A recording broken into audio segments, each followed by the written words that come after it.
It's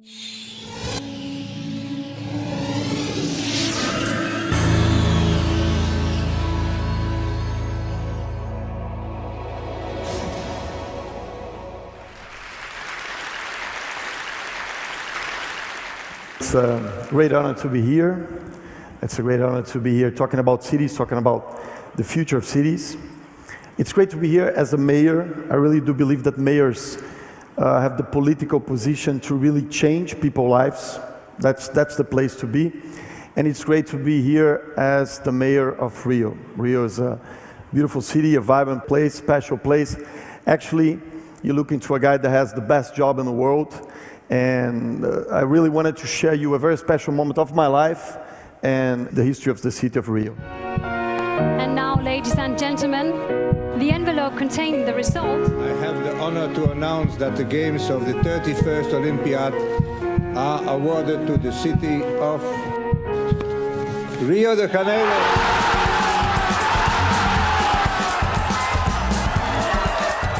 Okay.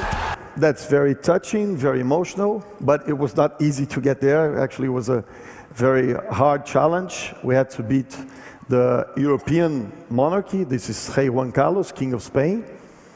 We had to beat the powerful Japanese with all their technology.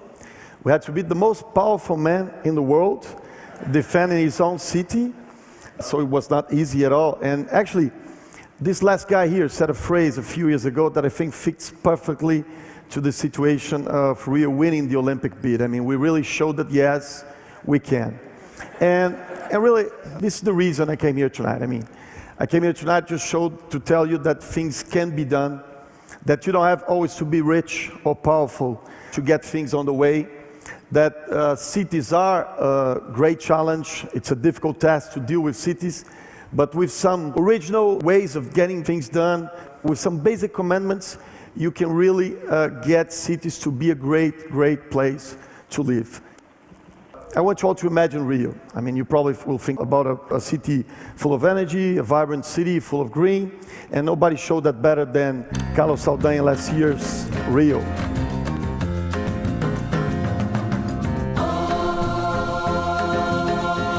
Wow. This is incredible.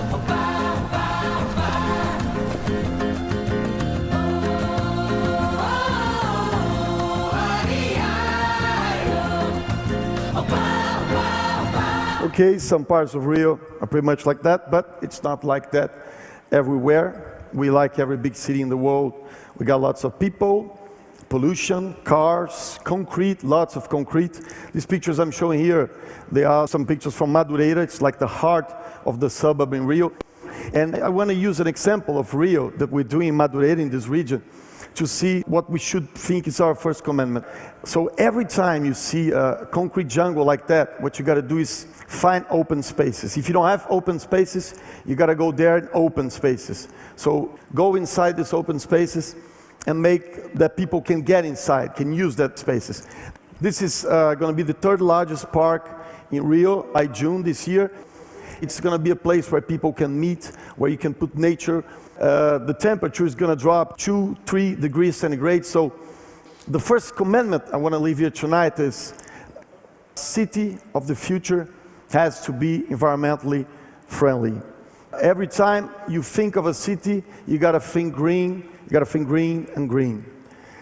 So moving to our second commandment that I wanted to show you, let's think that cities are made of people. I mean, lots of people together, cities are packed with people. So how do you move these people around? When you have 3.5 billion people living in cities, by 2050 it's going to be 6 million people. So every time you think about moving these people around, you think about high capacity transportation. But there is a problem. High capacity transportation means spending lots and lots of money.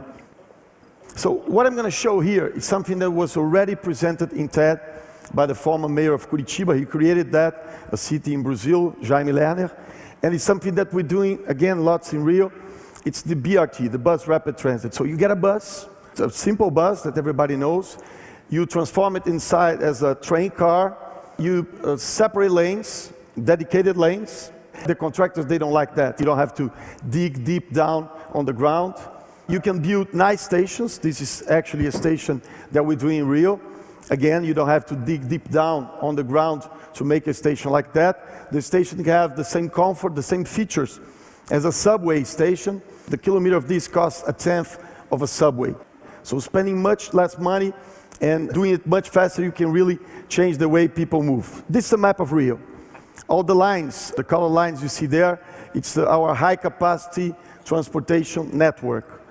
In this present time today, we only carry 18% of our population in high capacity transportation.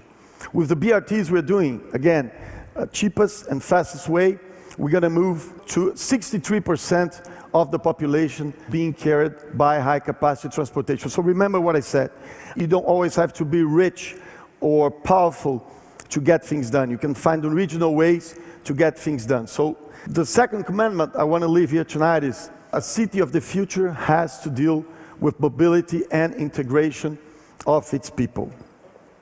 Moving to the third commandment, and this is the most controversial one, has to do with the favelas, the slums, whatever you call it. There are different names all over the world. But the point we want to make here tonight is favelas are not always a problem. I mean, favelas can sometimes really be a solution if you deal with them, if you put public policy inside the favelas. Let me just show a map of Rio again. Rio has 6.3 million inhabitants. More than 20%, 1.4 million live in the favelas. All these red spots are favelas. So you see they are spread all over the city. This is a typical view of a favela in Rio. I mean, you see the contrast between the rich and poor.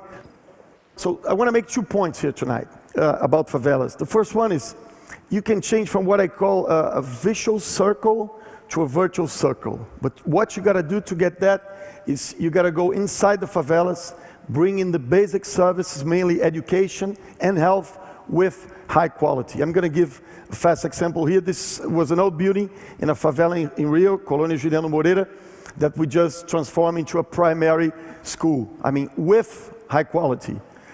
This is a primary assistant in health that we build inside a favela. Again, with high quality. We call it a family clinic. So the first point is that bring basic services inside the favelas with high quality. The second point I want to make about the favelas is you got to open spaces in the favela. Bring infrastructure to the favelas, to the slums, wherever you are. I mean, Rio has the aim by 2020 to have all its favelas completely urbanized. Another example, this was completely packed with houses, and then we built this, what we call a knowledge square. This is a place with high technology, where the kids that live in a poor house next to this place can go inside and have access to all technology. We even built a theater there, 3D movie, and this is the kind of change you can get for that. So then by the end of the day, you get something better than a TED Prize, which is this great laugh from a kid that lived in the favela. So the third commandment I want to leave here tonight is a city of the future has to be socially integrated. You cannot deal with a city if it's not socially integrated. But moving to our fourth commandment, I really wouldn't be here tonight. I mean, between November and May, Rio is completely packed. We just had last week Carnival. It was great. It was lots of fun. We have New Year's Eve. It's like 2 million people in Copacabana Beach. We have problems. I mean, we find floods, tropical rains at this time of the year. You can imagine how people get happy with me watching these kind of scenes. We have problems with the tropical rains. Almost every year we have these landslides, which are terrible. But the reason I could come here is because of that. This was something that we did with IBM. That's a little bit more than a year old. It's what we call the Operations Center of Rio. And I wanted to show that I can govern my city using technology from here, from Long Beach. So I got here last night and I know everything. We're going to speak now to the Operations Center. This is Osório. He's our Secretary of Urban Affairs. So Osório, good to be there with you. I've already told it to people that we have tropical rain this time of the year. So how's the weather in Rio now? Weather is fine. We had a fair weather today. Let me get you our weather satellite radar. You see just a little bit of moisture around the city. Absolutely no problem in the city in terms of weather today and in the next few days. Okay, how's the traffic? I mean, we this time of year get lots of traffic jam. People get mad at the mayor, so how's the traffic tonight? Well, traffic tonight is fine. Let me get you one of our buses, one of our 8,000 buses, a live transmission in downtown Rio for you, Mr. Mayor. You see the streets are clear. Now it's 11 p.m. in Rio. Nothing of concern in terms of traffic. I'll get to you now the incidents of the day. We had heavy traffic early in the morning and in the rush hour in the afternoon, but nothing of big concern.